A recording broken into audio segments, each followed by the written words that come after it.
You will never enter the kingdom of heaven unless you change and become like children. Up. Before you rage, that is not my own opinion. It's literally straight from the scripture. Who said it then? Those words came directly from Jesus. Now what do we mean by unless we become children, we cannot go to heaven? Watch this video because you don't want to miss the last part.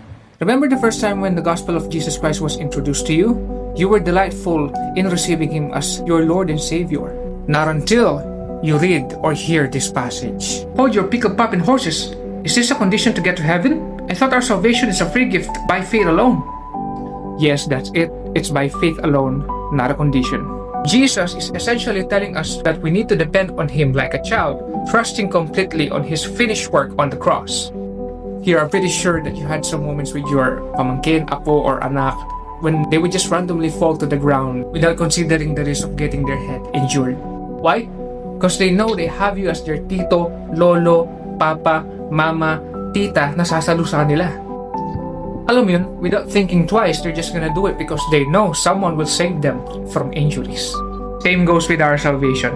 Jesus is also implying that our faith in Him should be 100%. That by His grace, all our sins are forgiven. He took our place and paid the penalty of our violation. That even in your last breath, you can just be at peace because you know you have someone who will save and rescue you.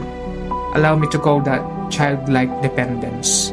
This must be the reason why God called His people the children of Israel, not the adults of Israel. We've been given the right to become children of God, not the adults of God. Kasi alam ni Lord yung danger ng pagiging adult natin eh.